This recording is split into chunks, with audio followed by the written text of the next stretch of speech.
fazem as três, não é? De forma diferente, embora pareçam confluir para a mesma finalidade, que é uma espécie de ausência de ação, ou pelo menos quando isso aparece na cabeça.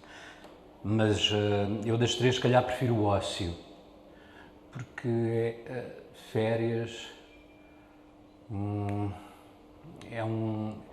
As férias, como diria aquela duquesa da série, de uma série qualquer aristocrática inglesa, o que é que são os fins de semana? Não é essa a questão, mas é o ócio induz-me num sentido de responsabilidade, isso eu gosto. As férias têm que usar o tempo para descansar. E a terceira... Felicidade. Felicidade. Não sei, essa é mais assustadora, porque é quase uma obrigatoriedade nos dias de hoje.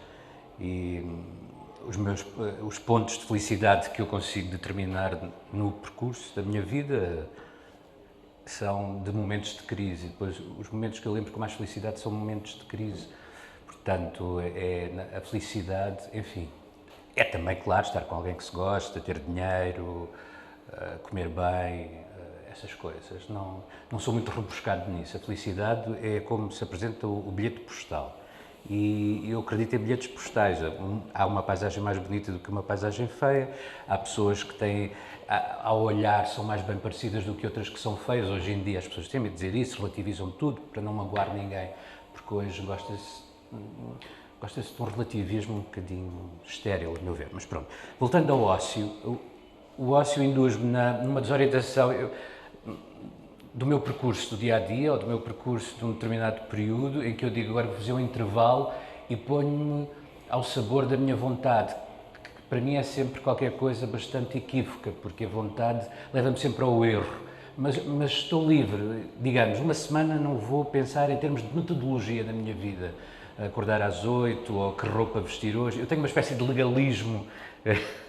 Eu às terças visto, hoje não é o caso, hoje é segunda, gosto de vestir de cor amarela, há terças de cor verde, há quarta de cor de rosa, não sei, e as comidas também, porque gosto de listas e gosto da profusão de regras, gosto de hierarquias, gosto de regimes militares, gosto de complexificação, não gosto do sentido da liberdade total, vamos lá ver o que é que acontece e não sei o quê. E o ócio é exatamente esse, liberdade total, vamos lá ver o que acontece, que é um bocadinho de câmara de oxigênio para depois voltar ainda a ser mais ortodoxo e duro comigo próprio em relação a regras que me autoimponho.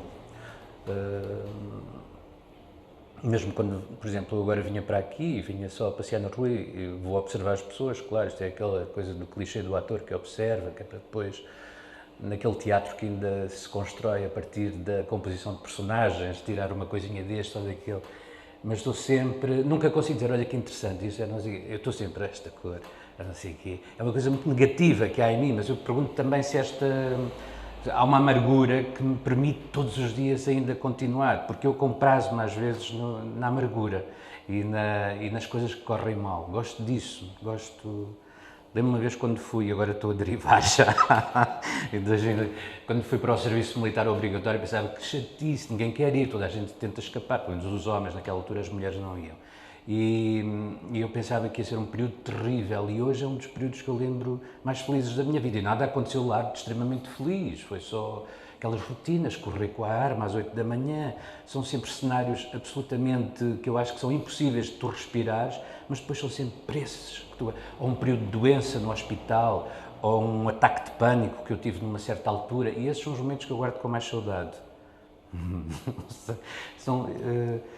Não sei explicar isso, deve ser aquilo que os medievais chamavam uma tendência para a morbidez, não sei, mas gosto muito disso, gosto deste dificuldade. Eu sou viciado, agora não, porque estou a tratar, mas sou, parece uma coisa de psicanálise, mas gosto de jogar, tenho o problema do jogo. E passei muito tempo sempre com problemas de dívidas e não sei o quê, porque todo o dinheiro que eu ganho ia para os casinos. Mas são esses os momentos, eu hoje sinto muita saudade desses 8 anos, sair do casino às 4 da manhã, não ter dinheiro nem para um café, chover no inverno, Se calhar como eu não faço desportos radicais, não sei, esses são os períodos, são as fronteiras limite da existência, para mim, para a minha existência pacata. Por outro lado, eu gosto muito da pacatez e da regularidade e de uma vida. A rotina não me assusta nada, a rotina é demasiado atraente para mim, eu estou sempre em busca dessa rotina. Pronto, voltando isto, a felicidade é um misto destas coisas, entre a rotina, o mal-estar, e depois é aceitar quando acontecem esses momentos de felicidade, não é? Quer dizer, eu podia estar aqui a tentar compor, mas se for ao fundo do que eu penso é mesmo isto, quer dizer, se eu fizer uma análise, não vale a pena estar a dizer, não digas que és viciado no jogo, mas essas coisas eu acho que fazem parte de ti, não podes estar sempre naquele retrato moralista que pedem de nós nas redes sociais, estamos sempre perfeitos, com os sorrisos e umas situações fantásticas e não sei o quê, e temos sempre qualquer coisa moralizante a dizer sobre os outros, sobre o posicionamento político dos outros, sobre o posicionamento moral dos outros. Se vocês me oferecem uma oportunidade para eu falar, eu como não tenho nada a perder, não tenho família para alimentar, não tenho perspectivas de futuro, agora que cheguei aos 50 e tal, é continuar e ver onde vai dar. Portanto, também como não estou a dizer que matei ninguém, acho que este tipo de confidências servem perfeitamente para uma conversa que é sobre mim e sobre o meu percurso, já que me convidaram, porque isto tem importância no meu percurso. Os momentos de escuridão são... O Heiner Müller dizia, não é, que criava a partir de uma base do ódio. Não, o ódio é uma coisa que eu acho que só os privilegiados conseguem, porque é um sentimento tão forte, não sei o que é. Tenho ódio quando alguma coisa que eu tenho a certeza que vai acontecer e não me acontece e fico frustrado, misturo talvez um bocadinho, mas não é bem o ódio. Mas voltando e continuando a derivar ao ócio, à felicidade e às férias, o ócio eu vejo então como uma câmara de oxigênio, onde eu posso fazer tudo o que penso que não se deve fazer, que é como as orquestras, não é? Oxigenam com Brahms, Beethoven e Mozart, e depois fazem o repertório contemporâneo, Ligeti, Stravinsky, não sei, mas naquele repertório clássico, onde elas estão à vontade, onde elas regressam sempre para oxigenar. E eu acho que, eu, por exemplo, agora neste momento estou num momento de desorientação absoluta. Eu não consigo escrever nada com a secretária desarrumada, mas a secretária está desarrumadíssima, a cama está por fazer. Eu gosto de uma certa ordem, eu sou daqueles com OCD, não é? Que organiza assim e põe assim tudo em... E as coisas só podem avançar quando uma série de coisas estão estabelecidas, senão é operar na ilusão para mim. Pronto. A felicidade é isto que te digo. As férias. As férias eu acho que num período grande de trabalho quantificável, das 9 às 5, imagina que eu estou num projeto, fiz agora um com o Tonankit, que era 10 horas, e nós ficámos a ensaiar de janeiro até julho, e foram 6 meses de ensaio, foi ótimo porque atravessámos o período da pandemia e permitiu-nos não morrer à fome, recebíamos todos os meses. Embora tivemos que lutar, porque uns programadores queriam sair do barco. Mas, ao fazer isso, eu precisava, a seguir esses 7 meses, aí era uma noção, tenho a noção de férias clássica, que o trabalhador do Inatel terá, com certeza,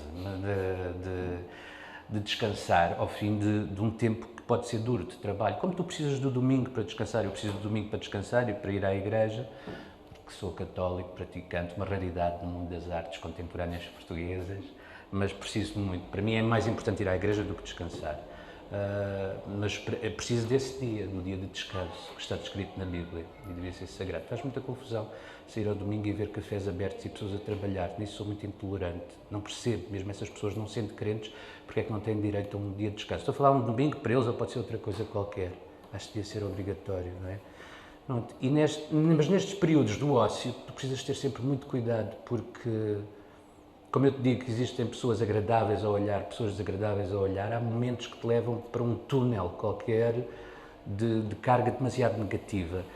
Perdes-te muito em ociosidades, que é um primo do ócio, não é? Ociosidade.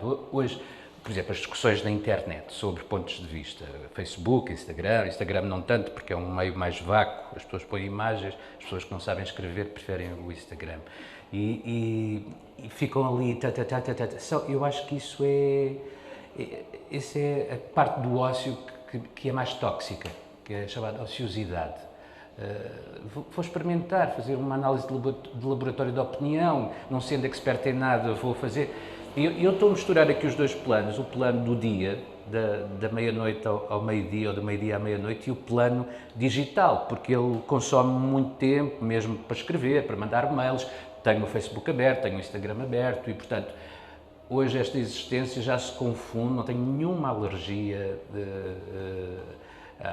à questão do digital, nem me sinto superior se fechar as redes, como há muita gente moralmente superior, porque acha que é um sítio irrespirável e, portanto, não é isso, é só saber gerir, ter um bocadinho de cuidado. Há pessoas que gerem muito bem, há perfis que eu gosto de visitar todos os dias e tudo isso. Mas isto são, olha, derivativas a partir do ócio, mas das três, se calhar, é mesmo o ócio aquele que eu gosto mais. As férias têm um sentido muito prático e a felicidade é uma coisa sem fim, não é? Como a obra do Shakespeare, que as pessoas dizem que é teatro, mas aquilo é para lá do teatro, tem tudo, não é? Por isso eu prefiro fazer Molière, que é mais teatro, ou Marivaux, coisas do que Shakespeare é uma coisa que te deixa arrebatado, porque tu não sabes muito bem, e eu não gosto do caos, gosto mesmo de uma ordem. Os momentos de caos são os momentos de ócio. Estar deitado na cama, acordar quando quer, pronto, ficar a olhar para a televisão indeterminadamente, andar a arrumar coisas que já estão arrumadas, sobre tudo isso. Limpar o pó, gosto muito de limpar o pó, adoro passar a ferro. Gosto das tarefas que estão um bocadinho esquecidas. Hoje tu vais a um hotel, isto é um drama agora, vais para um hotel e eles não... pedes um ferro e eles reviram o hotel todo à procura de um ferro de engomar. E tu não pedes a goma, só pedes o ferro, porque agora já não se engoma, mas eu às vezes peço a goma porque gosto de... Eu acho que se as coisas ainda existem, não se devem deitar fora e, portanto, nesse sentido eu sinto-me conservador. Sou conservador, de todas as maneiras, não deito fora o que acho que ainda é bom. Não sou reacionário à maneira do Demestre, sou conservador à maneira do Burke, da linhagem política. Porque eu acho que o que é bom deve-se manter, mesmo que tenha 3 séculos, mesmo que esteja muito velho, que seja o casaco do nosso pai e do nosso avô. Se é bom, se nos serve, está à medida certa, o corte é certo, a cor é certa, cai-te bem, vais mandar fora por uma necessidade. Eu detesto quando me dizem, mas nós já estamos em 2021, este tipo de coisas já não se deviam discutir. Mas elas ainda têm um nome, ainda são nomeadas, mas porquê é que não se discutem? Os dados adquiridos são uma das coisas que me fazem mais confusão. A mesma coisa quando a noção os católicos progressistas acham, e depois há grandes discussões acerca da abolição do purgatório, mas porquê é que o inferno não pode ser um sítio de fogo eterno e de sofrimento e os diabos ainda podem ter cauda e pata de carne? Porquê? Porque é demasiado gráfico, é demasiado infantil. Mas porquê? Tu foste ao centro da Terra, fizeste a viagem de Dante para saber o gráfico, o infantil, o pueril. Se calhar essa é a verdadeira representação do mundo. Porque é que tem que ser tudo tão conceptual? Porque é que tem que ser tudo decantado através de um exercício tortuoso do pensamento? Eu acredito muito nas primeiras realidades. E se Cristo, por exemplo, foi representado desde os tempos que existiu, para quem acredita que ele existiu, até aos tempos de hoje, como um ser etéreo, talvez de cabelos aloirados e olhos azuis grandes, porquê é que não poderia ser assim? Se calhar poderia, apesar dos palestinianos serem todos de tez um bocadinho mais escura, arabizante e não sei o quê, mas ele era um ser excepcional, fora dos seres, para quem acredita. E, portanto, quando tu pões o grafismo das coisas, a maneira como as mensagens são atiradas ao longo dos tempos, agora fui para o grafismo, não sei porquê, porque estou a falar e estou a recorrer a imagens pedidas de papel e esta caneta para estar aqui a desenhar letras que eu gosto enquanto estou a pensar, mas não, são imagens que me vão aparecendo.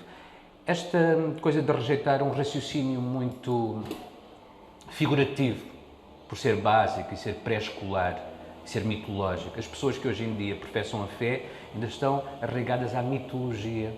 Não pensaram a contemporaneidade, não se posicionaram. Imagina, há este paternalismo, há porque temos que ter presente e atuante as prateleiras e prateleiras de ensaísmo existencial e de teoria política. Porquê? Porque é que regressar a uma idade de inocência é ir para o festival Boom e estar a fumar ervas e estar não sei o quê, e não é, por exemplo, voltar a rejeitar uma série de pensamento que foi feito, mas que não nos serve, tão intrincado que é. Não nos serve, não tem aplicação prática. Tal como teoremas e proposições estranhíssimas na nossa educação primária e secundária não nos vão servir para nada. Eu quero saber, Eu, por exemplo, na minha profissão, quero saber como é que levanto um copo de água de forma elegante para levar à boca quando estou em cena e tenho 200 pessoas a olhar para mim. Eu não quero saber a preposição matemática, a desadequação da formação. Eu, por exemplo, acho muito melhor os filhos serem educados em casa, não só porque a escola está demasiado politizada, à esquerda, pela FENPROF, coisas assim, mas são coisas de bandeira, peço desculpa, mas não é por causa disso, está politizada de qualquer maneira, não é por ser partidário, está politizada. E eu gosto muito daquela coisa do tutor, mas é preciso ter tempo, e para ter tempo é preciso os pais ficarem em casa e educar as crianças. Eu falo do alto, só porque eu não tenho filhos, vivo sozinho, portanto, como não tenho família, tenho tempo para pensar sobre uma família que não tenho, as pessoas que têm não têm que resolver os problemas dia a dia. Tal como nós no teatro, quando temos que fazer uma coisa, perguntam sempre: tu gostas mais da escola do Brecht, do Stanislavski, dos pós-dramáticos? Eu não gosto de nenhum, eu preciso de resolver o problema da peça. Ela tem que demorar 1h30, as pessoas têm que bater palmas ou não gostar, eu tenho que receber o cheque não pode ser traçado porque eu preciso muito de dinheiro. Os artistas em Portugal têm vergonha de falar do dinheiro, que é outra coisa que me faz muita confusão. Ficam horas a ouvir projetos absolutamente medíocres, artísticos. Porque isto vai ser, não sei o quê, e tu. Eles a repetirem sempre o mesmo vocabulário. Resiliência, não sei o quê, este projeto magnífico, e tu. Mas depois, quando chega a altura de... Olha, mas eu preciso saber quanto tempo é que eu vou dispensar da minha cabeça para esse projeto, preciso saber quanto tempo vou ter livre, e o tempo é pago com dinheiro. Vais-me pagar por que banco? E não sei o quê. Isto é importante, falar destes pormenores de produção. Um artista naif que não fala destas coisas de produção não tem noção da totalidade também do que está a fazer. Porque um projeto de teatro são 3 meses. 3 meses é um quarto de um ano. Um ano na vida da pessoa é muito. E, portanto, tu precisas de ter esta noção global, como dizem as massagens holísticas, não é? Uma perspectiva holística da tua atividade. E a minha perspectiva, quando há assinatura, não tenho assinatura, não quero ter, eu faço questão de não ter assinatura nos trabalhos. Antes falávamos dessa coisa, faço espetáculos religiosos porque eu sou religioso, eu acho que nós nos devemos implicar naquilo que somos, também no trabalho, não é? Eu não posso fingir que vou fazer teoria brechtiana, marxista, não me interessa para nada. Acho que foi um equívoco e uma perda de tempo no século XX, o teatro brechtiano. Claro que aprendi também, mas mais com as fábulas do Brecht e não tanto com a teoria subjacente às fábulas. Mas estas coisas têm que estar todas ligadas e, portanto, não me interessa a assinatura. A descaracterização do meu trabalho é aquilo, se calhar, que mais me interessa. Eu adorava fazer um dueto com o Fernando Mendes, espetáculo, e gostava muito de fazer as coisas mais esotéricas, sei lá, do projeto teatral e do João Fiadeiro, porque eu acho que a realidade se pensa toda, com a mesma importância. E há um pedantismo, às vezes, uma saloice no nosso meio que eu já perdi algum contacto, devia estar mais em contacto e não estou. Perdi o contacto. Pronto, e é isso, isto tudo a partir do ócio, a ociosidade. Lembro de estar a fazer uma dramaturgia do Gil Vicente no Teatro Nacional de São João, à volta do breve sumário da história de Deus, hoje com o administrador, que é o Pedro Sobrado, do Teatro Nacional de São João. E ele, a filiação dele religiosa, ele é batista, da Igreja Batista, é um fervoroso batista. A maior parte dos nossos colegas eram agnósticos ou ateus, não se interessavam por religião, eu era católico, ferranho, e eu aprendi imenso com ele. E ele, muitas vezes, quando eu começava a derivar, por exemplo, os protestantes têm livros que nós na Bíblia não usamos, ou ao contrário, e ele dizia-me sempre esta coisa que eu nunca me esqueci, também a propósito desse teu primeiro rap, que é: não vamos por aí, isso é ociosidade, não temos tempo a perder. E é exatamente isso que eu me dou a mim próprio. Dessas 3 palavras eu escolho o ócio, porque eu, nos momentos de um bocadinho de confusão na cabeça, sem saber por onde vou, preciso mergulhar nesse tempo de perder-me e ociosidade para ver para onde é que vou na minha escrita de trabalho e na minha escrita do dia-a-dia. Eu agora vim aqui falar estas coisas depois de comprar um livro sobre... Um livro... Não é de autoajuda, mas eu não tenho nenhum problema com os livros de autoajuda, mas é um livro de um frade que diz descansar é preciso. E eu achei que era um ótimo mote para entrar nessa questão da ociosidade. Mas é assim um opúsculozinho. Não, sabes, é uma coisa até mais prática. Não é, não tem nada de muito ontológico, muito... Eu gosto muito de estar no palco, porque fico, dá-me adrenalina e não sei o quê. E eu gosto muito de ser ator, nunca quero deixar de ser ator, apesar de, às vezes, como espectador, não ver os espetáculos que eu gostava de ver e, portanto, ser encenador. Porque o encenador normalmente escolhe os textos, nem sempre é assim, mas escolhe os textos ou escolhe as ideias que quer fazer com um determinado grupo de pessoas. Eu gosto muito também dessa noção de família, como tinha o Cassavetes ou o Fassbinder, eu gosto muito dessa noção da família artística, não é? Ou os círculos ligados à pintura do século XIX, os salões, eu gosto muito disso. Eu sei que há 200 pessoas a operar nas artes em Portugal, mas interessam-me só 12, e eu gostava de fazer uma família pequenina com essas 12, que depois vai ser a peça para o mosaico. Mas o jogo é só porque nas noites quando eu não estou em cena, e como não tenho família e não tenho responsabilidade, apesar de ter uma data de dívidas por saldar oficiais, não é? À Segurança Social, às finanças, eu dava-me ao luxo, porque era também dava-me prazer, quase um prazer sexual e adrenalina do jogo. É uma coisa que não se consegue explicar. Dizem que as pessoas que tratam disso, os psis, eu não acredito muito nos psis, nem na psiquiatria, nem na psicologia, nem nessas coisas, mas sou bastante cético, não é acreditar, não tem a ver com acreditar. Tenho bastantes complexos e bastantes preconceitos em relação à psi e aos damas e essas coisas, mas eles dizem que é o mais próximo da heroína, de um chute de heroína. Eu lembro de ouvir uma história do escritor, o Lobo Antunes, que também tem este vício. Há muita gente que tem, pessoas que não falam, mas e aquele já venceu 3 cancros, não é? Ele dizia que os 3 cancros que venceu não foi sequer a parte mais difícil da vida dele. A parte mais difícil da vida dele é quando ele ainda tem que passar em frente ao casino de Estoril, que tem ligeiras tremulações e coisas assim, eu percebo perfeitamente. Eu agora estive a filmar em Elvas, com o Vítor também, com o Vítor Gonçalves, num filme, e nós estávamos, e eu auto-interditei-me, portanto não posso jogar em nenhum casino em Portugal. Mas estávamos ali em Elvas, ao lado de Badajoz, tenho 2 casinos ótimos, um mais pequenino, mais doméstico e não sei o quê. Mas a minha sorte foi que eu perdi a minha documentação numa outra viagem, portanto não tinha o cartão de cidadão. Porque é um imã, é uma coisa que, como tive 2 dias de folga, fiquei ali a sofrer. Pois em Elvas não há propriamente muita coisa para fazer. Há 40 e tal restaurantes maravilhosos, mas não há comércio, não há sítio para gastar dinheiro. Eu gosto, quando me pagam, gosto de ir logo gastar dinheiro. Eu preciso de gastar dinheiro. Dá-me prazer. É sempre que não tenho família, não tenho essas responsabilidades financeiras e porque, pronto, é um vício da mente, não é?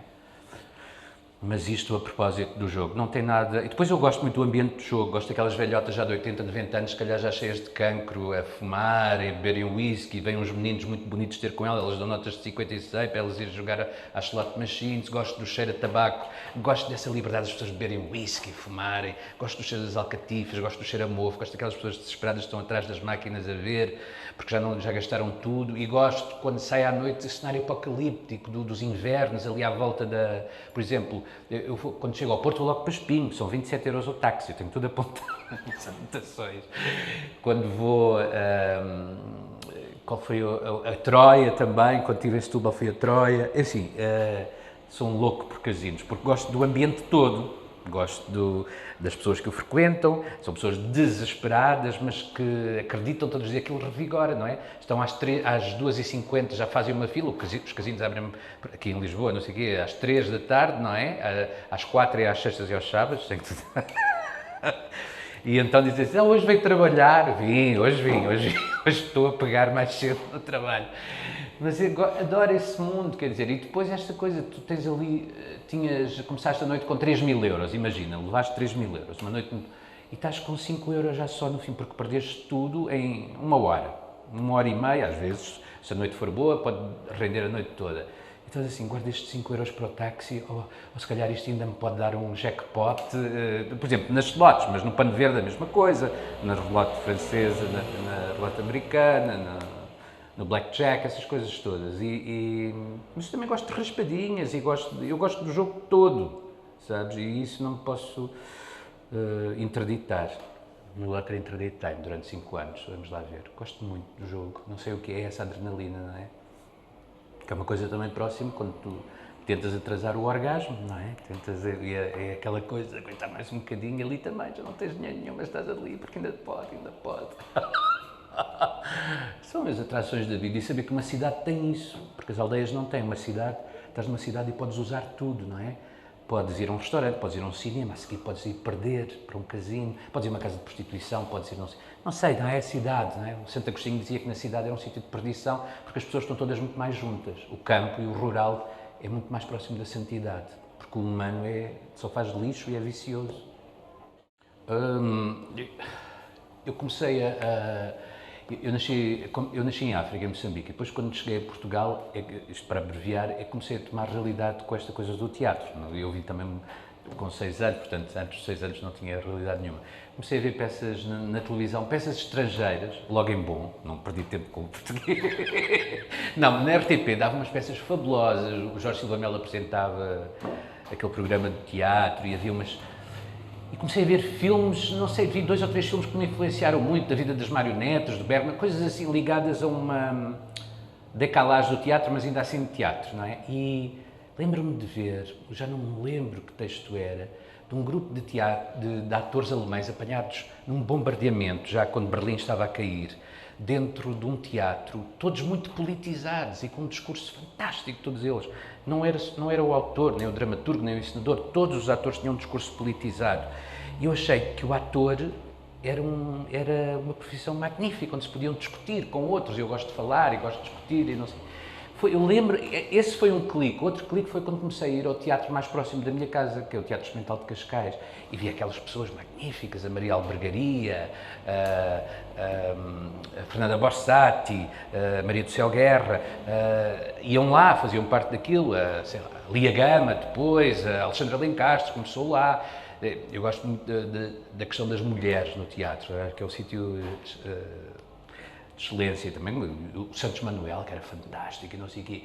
E eram pessoas que pareciam sempre maiores do que as outras pessoas que andavam na rua. Maiores no sentido em que emanavam uma espécie de atenção, porque eu detesto a coisa de energia, não tem nada a ver com isso, mas conseguiam confluir num espaço de tempo o olhar e a atenção dos outros. E diziam coisas lindas, porque eram escritas por outros.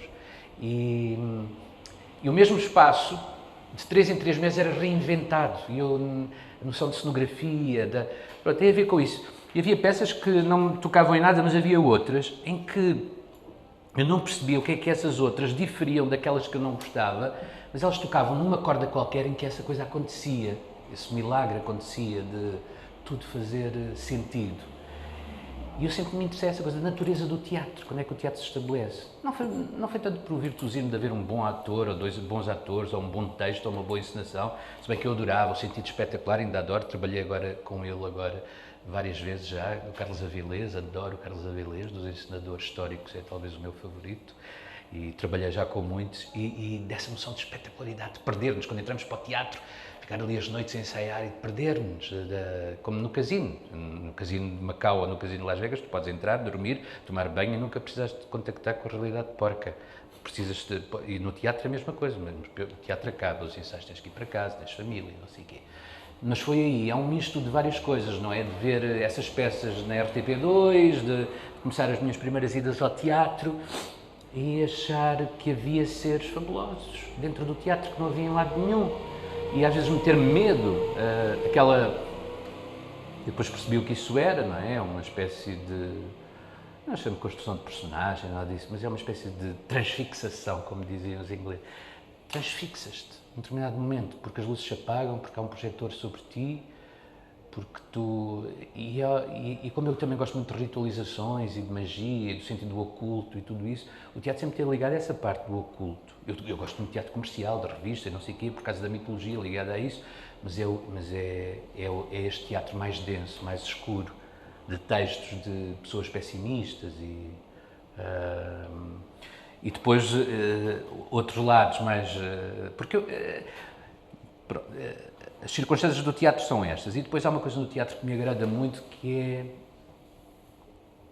que não encontrava na dança, hoje se calhar encontro até mais na dança, ou na ópera, ou no circo, ou na tourada, que eu adoro a tourada, também acho que é um espetáculo cénico, magnífico, e que era no teatro, porque no teatro é feito por pessoas que não têm especialização em nada, parece que foram os que sobraram e vão todos parar ao teatro. Eu próprio, quer dizer, eu não tive anos ali a praticar uma clave de sol, nem tive anos ali a ajeitar o corpo e não sei o quê para conseguir fazer aquele movimento, mas ainda assim eu adoro o palco. O que é que eu faço aqui? Pelo teatro. Mas não é por causa disso, o que me interessa no teatro é o pensamento. Mas eu gosto dessa confluência de seres estranhos que vai sempre parar ao teatro, meio aleijados, que ainda são todos herdeiros do Pont Neuf, de Paris, aquela gente que andava lá no medievo a fazer momices para os nobres. Eu acho que nós ainda, portanto, quando vejo um ator demasiado intelectual ou demasiado... eu não sou apologista da burrice, mas também demasiado, tem que ser um termo ali misterioso, tem que ser aquela coisa de saber fazer-se sem ter a noção de saber fazer. Mas foi isso, eu fabulo muito acerca do teatro, não é uma coisa racional, e nunca brinquei com casinhas nem nada quando era pequenino, é uma coisa eu achar que é uma realidade escura, de cave, e que se tu estiveres aberto a isso, tal como se tu estiveres aberto à oração, isso transporta-te para um outro sítio, para uma perspectiva absolutamente maravilhosa destas coisas que te rodeiam. E no caso do teatro dos sentimentos e não sei o quê. E o que eu achei mais... O teatro para mim era elástico. A dança tu precisavas de técnica, a música precisavas de técnica, o cinema precisavas de técnica. E no teatro também, depois tu adquires uma técnica, mas quer dizer, o teatro podes fazer uma peça sobre um gancho, ou sobre um prego enferrujado, ou sobre o maior amor da nossa vida, ou sobre... Tinha este elástico que para mim nunca mais acabava. Se calhar estava errado a pensar assim, mas o teatro para mim é um plano onde tu inscreves corpos e a partir daí fazes proposições, ou podes não inscrever corpos, porque há artes teatrais não acredito nada daquelas formulações também dogmáticas, só há teatros quando há dois, ou um a passar e o outro a ver, não sei o quê, aquela coisa do Peter Brook, não. Também, às vezes vou ver uma galeria de arte, uma exposição, há um determinado objeto estático, não tanto um quadro, mas, por exemplo, uma instalação, aquela coisa eu farto-me um bocadinho de falar disso, do Bill Viola, que é o il vapore, que é um fumo que sai de um eucalipto e tu pões a cara e vês a tua cara refletida no espelho. Isso para mim é um ato teatral íntimo, que eu acho magnífico. Eu sinto-me fascinado é encontrar a natureza desse ato, quando é que ela se estabelece. Não é na delimitação cenográfica, não é sequer na escolha do texto, não é se o ator é bom ou se é mais destro a fazer uma data de coisas, ou se tem uma voz bonita, ou se tem uma visualidade agradável ao olhar. Visualidade foi o meu professor Rio de Carvalho. Não, visual é péssimo, tem que se dizer sempre visualidade. E, portanto, é bom que ela se mantenha oculta. Não sei muito bem qual é o sortilégio, não é? Porque já tem este sortilégio. Mas é qualquer coisa ligada ao ocultismo, à arquitetura, a essas ciências que saíram do ocultismo, a psicologia, a psiquiatria, não sei o quê. Também à pintura, e à fé, e ao contacto, necromancia, ao contacto com os mortos. São sempre vozes mortas que estamos a contactar. Aquele texto magnífico do Ibsen, Os Espectros, é sobre isso. Não é sobre isso, sente sobre isso. Tudo é sobre isso. Até o Gil Vicente, o Carreiro, é sobre isso. Depois, esta forma de pôr o teatro mais científico que se faz agora, do género, microfone, à frente, ou são lá, isto é tudo uma ilusão, vamos não sei o quê, eu também gosto, aí também ainda encontro misticismo, mitologia aí, não é? Porque isso tem sempre temporário, vai dar a volta, acaba por dar a volta. Há experiências de negação, por exemplo, do canto lírico, do início do século, depois veio o Ligeti e fez a anti-ópera, portanto, e voltou outra vez o Grand Macabre, é uma ópera magnífica, podia ser uma ópera barroca. Não sei dizer, é um terreno difuso, e eu acho muito saudável que ele se mantenha difuso. Quando eu me desinteresso por alguém que faz teatro, ou dança, ou opera na cena, chamo os artistas de cena, é porque eu estou a fazer que há um esforço para inscrever uma assinatura. Eu não suporto já ver nenhuma peça de Bob Wilson, quer dizer, aquilo é assim, ele até pode fazer de olhos fechados, é a assinatura, ele sabe a duração da luz, do efeito de luz, como é que faz. É belíssimo, não sei o quê, para quem quer ver aquilo até ao fim da vida, mas não quero isso. Eu percebo, e o que eu vi dele aprendi muito, e deu-me medida, aprendi muito enquanto espectador, e depois, se calhar, enquanto ator, e enquanto pessoa também que faz as suas pequenas coisas, mas não me interessa esse sítio da assinatura. Um miúdo que sai do conservatório, a primeira coisa, quando decide que vai encenar, e eu acho isso maravilhoso, mas o segundo tem que, tem que haver uma continuidade de escrita, não sei o quê. Eles matam-se para ter uma assinatura, é feita à maneira dos não sei quê teatro, ou dos teatro. Não, eles é que fazem assim, ou os teatro das não sei quantas é que fazem assim. Esta coisa nunca percebi. Quando eu só me apetece uma descaracterização cada vez maior, para não ser reconhecível, é aquela coisa dos turistas vão a Paris e vão para as lojas de turistas. Os turistas vão comprar os ímãs para o frigorífico, quando podem muito bem sentar-se, fazer um rascunho de caneta esferográfica. Não, eles querem o desenho perfeitinho da torre e nunca questionam o seu lugar de turista. Põem logo a sandália e a meia. Não questionam. Caem na ratoeira. Como cai na ratoeira, por exemplo, nas eleições, a queda do orçamento agora, toda a gente, um descrédito profundo na classe política, daqui a algum tempo estão todos a apelar ao voto, porque a abstenção é o horror dos horrores. Qual horror? A abstenção tem uma tradução muito concreta. O sistema eleitoral não serve. E, portanto, o voto nulo e o branco não servem. O sistema eleitoral tem que ser repensado. A representação do cidadão tem que ser repensada. Eu não vou dizer para fazer isso tudo de uma eleição para a outra. Mas a minha abstenção é crente. Eu nunca votei. Desde que se pode votar, nunca votei. Embora tenha as minhas simpatias, mas nunca votei. Porque eu acho que quando houver uma grande maioria, que já está quase a haver, de 80% não votantes e 20% de votantes, as portas para a desobediência civil estão mais justificadas. Para haver grandes movimentos de desobediência civil. Não. A legitimidade deles é de 20% da população. Pronto, mas isto é, lá está, utopia, e é se calhar um bocadinho adolescente da minha parte, mas isto a propósito de, como disseste que isto podia ser derivativo, eu vou andando. Agora, voltar atrás é que eu já não sei onde é. Isto tudo por causa do jogo, vamos ter aqui o jogo. Eu acho o jogo magnífico, como eu não sou dado a consumir estupefacientes, também acho que devem ser magníficos. Tentei uma vez, fumei heroína, fiquei com muita dor de cabeça, graças a Deus não continuei. E cocaína nunca fumei, agora vou dizer aqui tudo. Não, mas eu acho isso, também podemos pôr em perspectiva erudita, não é? Esses consumos, começando no Huxley e terminando não sei aonde, terminando talvez no Bob Wilson. Eu acho essas possibilidades magníficas, como diria o Santo Agostinho, santo sim, mas mais tarde. Não? Tens que ir, se está presente no mundo, tens que experimentar. Tens que entender porque é que existe um partido chamado Chega. Tens que entender porque é que há tipo de discursos que tu achas que não era possível existir já. É dizer, não podes só ignorar.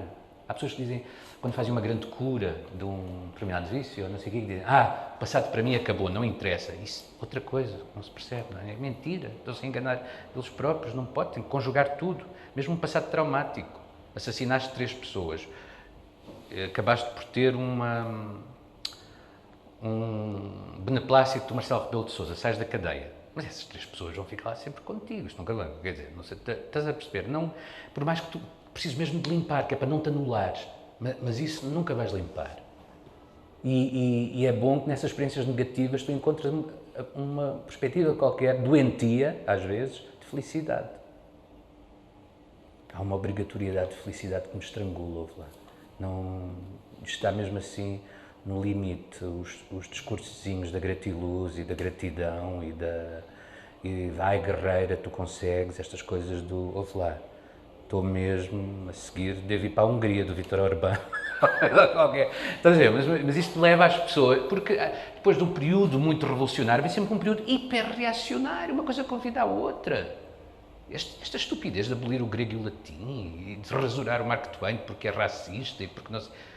É uma coisa que está experimentada há 200 anos, quer dizer. Eu acho que agora a perspectiva é nova e há uma perspectiva crítica sobre, e acho maravilhoso, mas este tipo de proibições, voltamos a sanear, vamos sanear o professor depois do 25 de Abril porque ele era não sei o quê, vamos sanear, deitas a água fora e o bebê, pá, eu acho isto... Como é que podes abdicar de pessoas que carregam uma herança, nem que seja ultra negativa, mesmo que te ofenda todos os dias? Para mim a censura é absolutamente inadmissível, como a deslealdade também. Mas a censura e a deslealdade são duas coisas que, por exemplo, a assinatura não tenho, mas se calhar nos trabalhos, mesmo nos mais lúdicos, mas no Fedor, no Corteline, no Labiche, terei que ter estas questões sobre a deslealdade, sobre a lealdade e a deslealdade, a que uns chamam amizade, que é uma coisa muito particular. A amizade, quando tu, no estrato social onde tu te moves, ou na comunidade da cidade onde tu te moves, quando as pessoas sabem que tu estás bem com o trabalho, chovem, é aquele clichê do povo, mas é verdade. Quando tu estás com vícios e problemas, as pessoas desaparecem absolutamente. Portanto, a amizade é mais complexa, mas a lealdade e a deslealdade é... Por exemplo, há amigos meus que são... Eu não tenho posição sobre isso, não sei, não vou... Toda a gente tem muita opinião. A questão do Carlos Cruz e da... Estive agora num camarim com um ator que eu respeito imenso, que pôs as mãos no fogo e disse que é tudo uma coisa montada e não sei o quê. O que mais me comove ali é a lealdade, uma amizade que ficou perante o mundo todo de riste, não é? Um jacuzzi, há alguém que... Essa lealdade, tomar a voz do outro.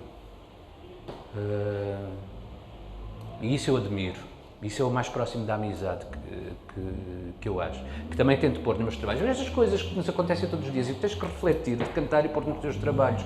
Não quero ter uma assinatura. Não quero fazer um trabalho que reflita sobre as condições do presente a partir dos estudos pós-brechtianos, ou do Heiner Müller, ou do Peter Handke, ou dessa gente toda. Não quero. Quero o meu... E depois, outra coisa que eu gosto muito destes antigos. Vou fazer uma tragédia de Seneca. Os programadores, que a maior parte deles não lê, não pega num livro, tirando aqueles que são artistas, eles não sabem ler. E depois dizem, isto de que ano é? Tão antigo. Qual é a atualidade? Bem, quando me dizem qual é a atualidade, eu atiro-me ao teto. A atualidade é de haver uma pessoa, um cidadão, eu, neste caso Miguel, que estou a trazer este livro para o debate público. Pode ser arqueológico, criptológico, o que quer que seja.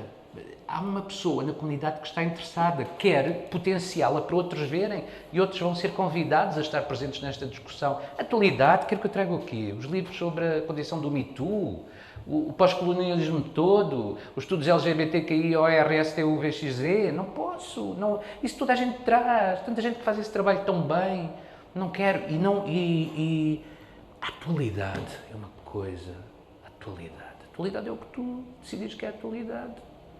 Parece aqueles livros, aquelas coisas que os artistas modernos fazem.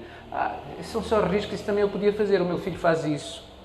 Não, a atualidade é o que nós decidimos. Portanto, se um fragmento do escrito do Gilgamesh, da tragédia mesopotâmica, eu decido que é atual. Porquê que é atual? Porque eu trouxe para a sua mesa e, portanto, é atual. Estou a pô-lo aqui, ele existe enquanto livro, existe enquanto manuscrito, está aqui, é presente. Vamos refletir sobre ele. Qual é a herança, como é que este pedaço pode existir num palco, materializar-se?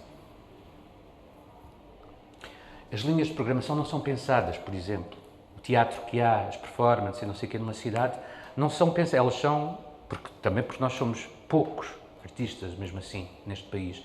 E, portanto, tudo o que aparece vem à rede. Depois é posicionado em lógica de armazém, nunca é posicionado em lógica de articulação, em lógica de pergunta-resposta, em lógica de reação, em lógica até de oposição. Depois é tudo por temas. Este ano no nosso teatro só estamos a programar a morte. São os seus clichês, é como os dias da música. Este ano os dias da música é sobre o amor. Podes pôr tudo, desde o Barro até a Maria Leal.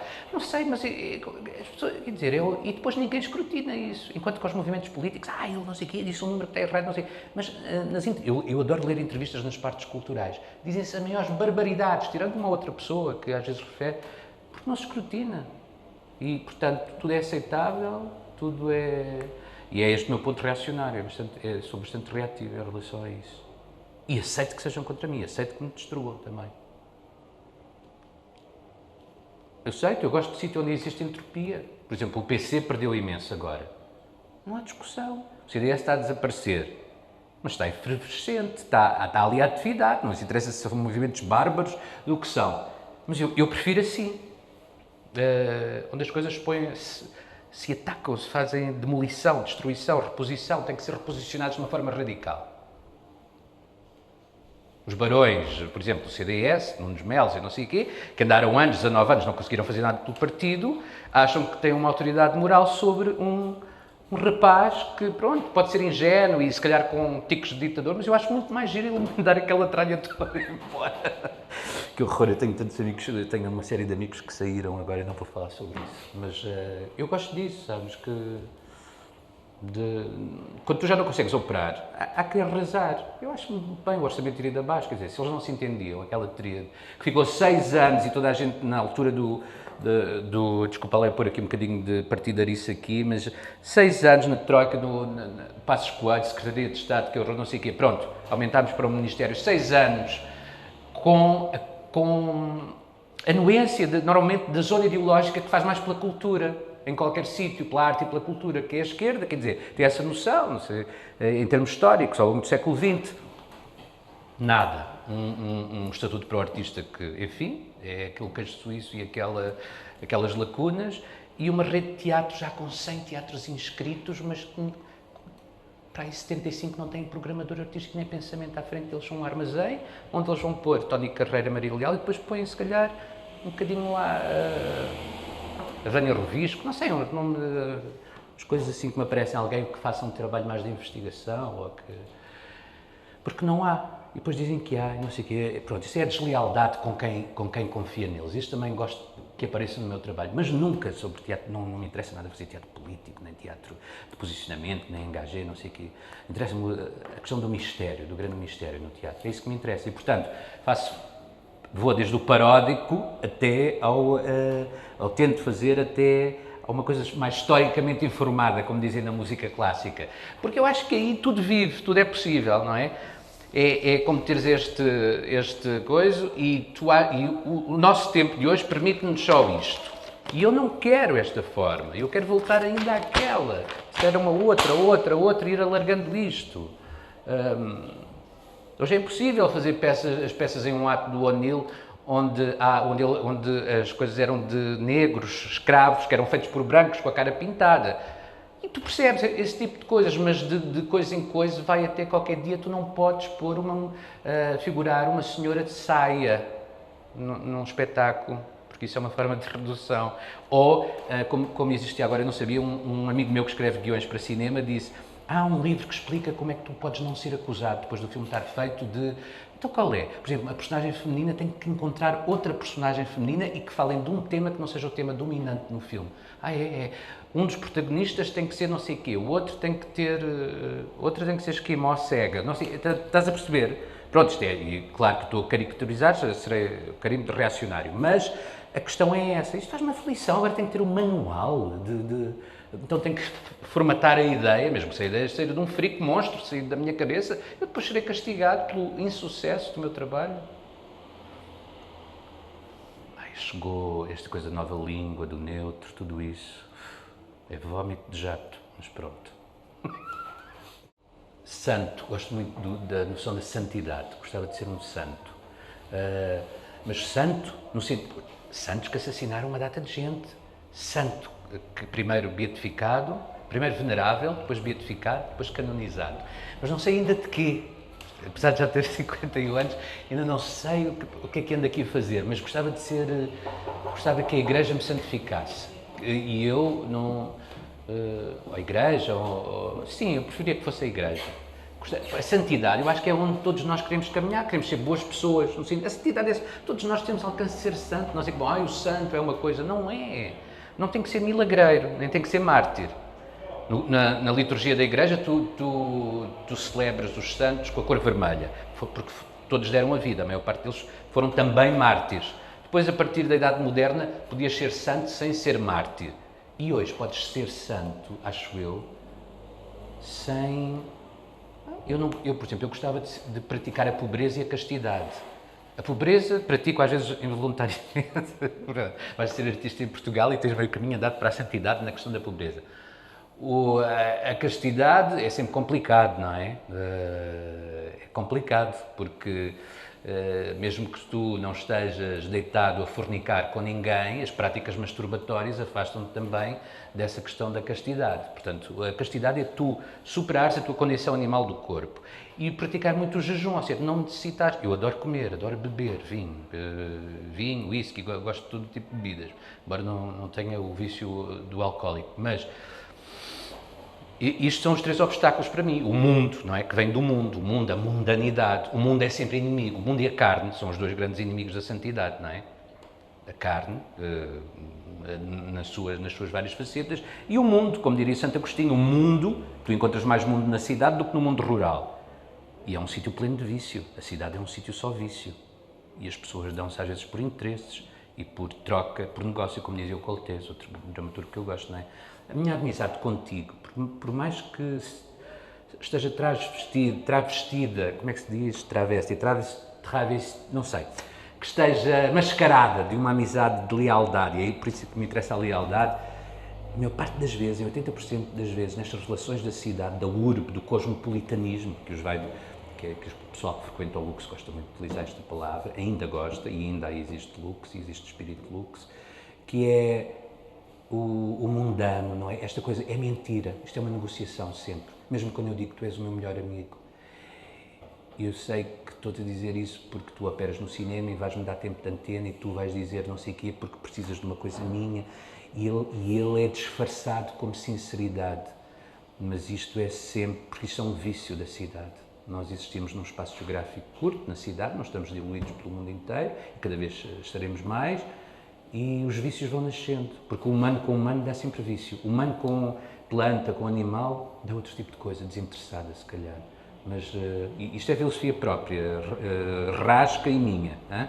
Mas humano com humano não há nada de bom, tirando a questão de se apaixonarem e às vezes apaixonarem-se mesmo, mas dura aqui, um ano, relacionamentos e não sei o quê. Depois há filhos, isso é bom também, eu acho os filhos das coisas melhores que existem. Mas o resto é... No mundo rural, não. Tens que gastar tempo para... Imagina, no mundo rural, onde não tens uma loja ao lado onde podes comprar o que precisas, feito por outros. Estou a falar do mundo romantizado, não é? Tens que ir cavar, tens tempo, gastas o dia em horas, porque aquilo leva-te horas. Alimenta os animais, fazer os trabalhos e os dias, como diria o poeta latino. E aí tens menos tempo para a maldade que te é intrínseca. Porque isso é outra coisa que dizem os santos todos. A nossa maldade só pode ser extirpada através da oração. E não interessa se é canónica, se é o Pai Nosso, mas é uma oração, uma conversa contigo e com um ente que é absolutamente outro. Não é uma imanência, como diz a antropologia e a sociologia, duas disciplinas marxistas que são um equívoco também, na minha perspectiva. Não pode ser. Deus é absolutamente outro, é um ser sobrenatural. Não é nenhuma imanência, nem é a minha imagem, não é nada, isso é tudo balelas, para simplificar. É alguém aterrador e castigador também. As pessoas dizem, não, isso é no Antigo Testamento, já superámos, não superámos nada. É viver todos os dias com esta noção. Em relação aos espetáculos desopilantes, cumprem um bocadinho essa função do momento de desorientação. Por exemplo, se eu agora me dessem a oportunidade, um espaço, dinheiro, para contratar 3, 4 pessoas, fazer um espetáculo desopilante, porque estou perdido por 100, vamos perder-nos por 1000. Um espetáculo, ou Mina Jéssica, ou a Melania Melanoma, mas havia aí uma coisa muito saudável, que é exercitar a família, não é? Tinha sempre mais ou menos as mesmas pessoas que quisessem vir. Sara Graça, a Vitória Gonçalves, a Inês Nogueira, são pessoas que eu acho que podem ser minha família, porque gosto de pessoas... não sejam pessoas gratiluz, não é? Que estão aí todas... Não, vão e não sei o quê. Gosto dessa noção de família mais móvel. E esses espetáculos cumprem isso. E depois, como não tenho responsabilidade institucional, não estou no Dona Maria, não estou no CCB, não estou no São Luís, não estou no não sei o quê, porque não há nada a fazer. Quando estamos num desses sítios, mesmo que a nossa ação é condicionada por nós próprios, por autocensura. Estou aqui, não vou falar disto. Acaba sempre por ser. Eu gostava também de não ser assim, tento todos os dias caminhar, mas é sempre assim. Eu próprio estou-me a programar aqui para falar contigo porque tu me perguntas estas coisas. A mesma coisa quando eu apresento trabalho nesses sítios. Eu sei o que é que eles querem que eu apresente lá. Embora eu também queira apresentar umas coisas que, se calhar, eles não... Portanto, é sempre um jogo e eu acho que seja saudável assim. Mas, por exemplo, num sítio onde me dão a total liberdade, ou num sítio que eu encontro num vão de escada, numa loja abandonada e não sei o quê, digamos que eu posso treinar... E a performance é um sítio de tu elasticizares até ao Z. Aquilo que no institucional estás a ir ainda no M ou no O, percebes? No abecedário. E é tu abrires caminho à katana, que é para depois vais dar forma a essa coisa mais selvagem num espetáculo mais formatado. E isso tem essa função. Estou a falar na função do método, do meu método, porque é que faço esses espetáculos mais imperfeitos, ou mais desopilantes, ou mais... Depois caem sempre no excesso e talvez na parte do riso e tudo isso. Mas os outros são recuo, por exemplo, os espetáculos também muito ligados com a questão confessional, eu ainda... É uma coisa de dizer que o teatro e o sítio da cena é um sítio de oração também. Não tem que ser só o teu quarto fechado à noite, ou a igreja aqui, a Basílica dos Mártires, ou, quer dizer, o palco que tem esta liberdade absoluta, que pode ser isto tudo, e isso que é fascinante. Pode ser sítio de oração e pode ser sítio de destruição pelo riso, aquela coisa mais satírica, não é? Que vem de Baco, aquele chafardo, aquela coisa de rebentar as vísceras, as danças, os nus, o humor que se sabota a si próprio. Gosto disso, gosto muito da autoparódia, de sabotar a mim próprio, precisamente para não cair na caricatura do homem com dúvidas contemporâneo. Normalmente, se tu vais ler a maior parte dos programas dos espetáculos, eu não sei, então, o que é que tu queres com este espetáculo? São 12 perguntas, porque eu não me sei situar. Porquê? Será ainda possível o corpo, não sei quê? Será ainda possível perguntar? Há uma história, para aí dos anos 90 até os anos 10, que todos os programas de espetáculos ou de apresentações públicas são perguntas. O texto dos autores, dos ensinadores. Eu sou afirmativo, eu prefiro, eu e uma série de outros, mas eu pertenço àquelas pessoas que são afirmativas. Isto é uma casa, isto é uma flor, o cão mija na parede. Pronto, gosto de coisas assim, tum, tum, tum, com ponto final. Não gosto disso, porque isso é cenobeira também.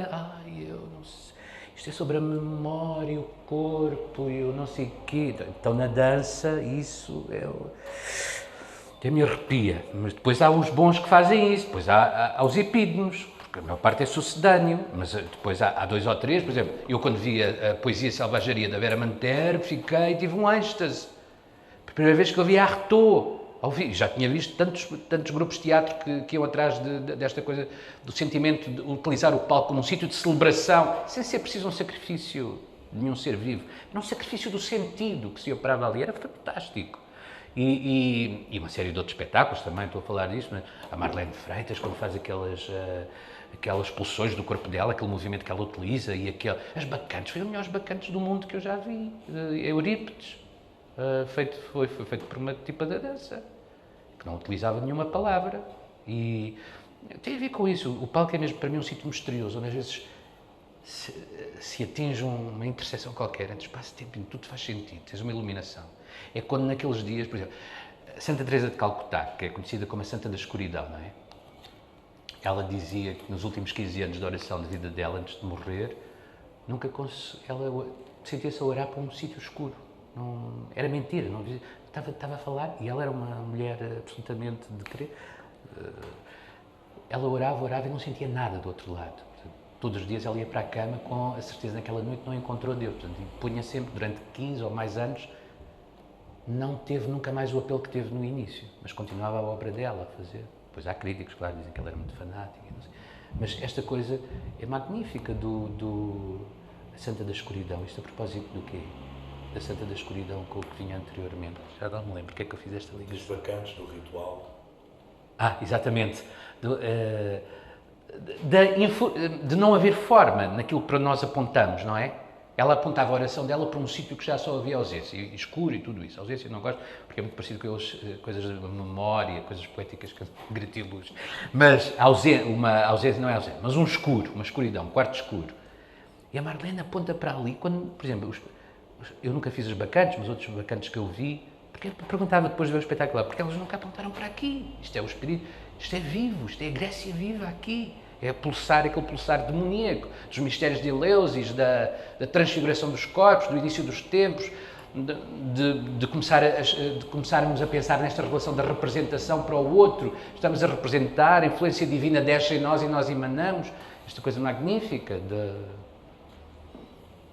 como agora fazemos tanta tragédia, porque já nos esquecemos da tragédia, a tragédia ficou resolvida, no sentido, isto disse-me o padre Florentino Mendonça, de quem eu gosto às vezes de falar, a tragédia fica resolvida com a cruz, porque é a ligação entre os céus e a terra, para quem, não é? Cristo que é crucificado é uma ligação, não há necessidade de continuar a fazer tragédias, mas o século XX é o sítio onde há mais tragédias, precisamente porque é um século, pelo menos nos sítios onde é a cidade, onde os vícios são maiores, onde a religião está posta absolutamente de parte.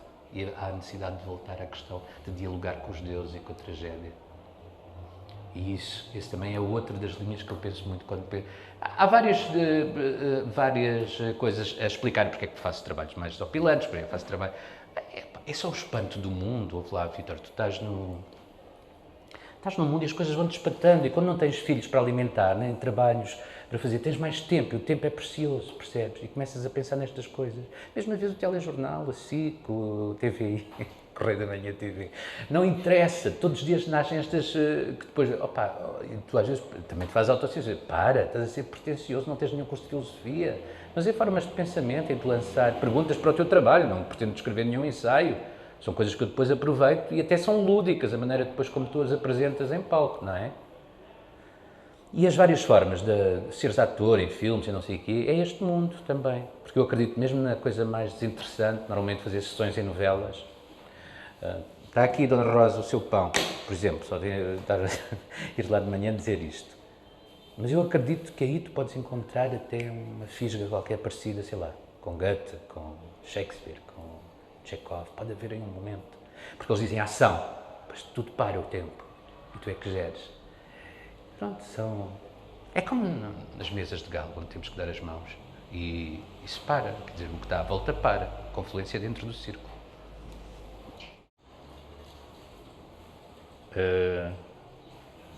Três perguntas muito...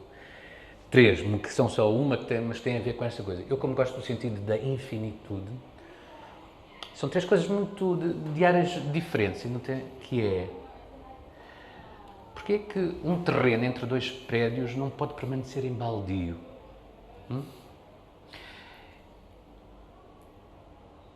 Porquê é que nunca há o movimento reverso de deitar verde abaixo para construir cimento e quando já não existe ninguém nessas casas está-se à espera da demolição para voltar a construir uma mais sofisticada? Devia-se deitar abaixo e deixar que o baldio se apoderasse dessa zona, para ver um equilíbrio. Não há hoje quase nenhuma paisagem onde tu olhes e realmente não haja uma linha arquitetónica, e não sei, isso faz muita aflição. E eu pergunto, porque se as outras pessoas têm esta noção de que o mundo é redondo e não é plano, como se voltou a acreditar, que o mundo é plano e, portanto, vai-se, enfim, o verde. O verde tem um determinado sítio, isto é uma coisa meio ambientalista, mas uma coisa em que a diversidade está realmente ameaçada, no sentido em que nunca ninguém vai deitar abaixo betão para deixar crescer sequoias. E isto já devia estar adquirido. Não é só reflorestação. Reflorestação é no sítio que está livre. Devia-se ocupar o sítio que está ocupado. A outra pergunta é: por que temos tanto cuidado com a alimentação quando vivemos ao lado de antenas transmissoras de alta radioatividade e que nos deixam cheios de cancro? Este fanatismo da saúde, porquê? Se a saúde é para gastar. Da saúde com o que se come e com o cuidado daquilo que se diz. E uma terceira pergunta.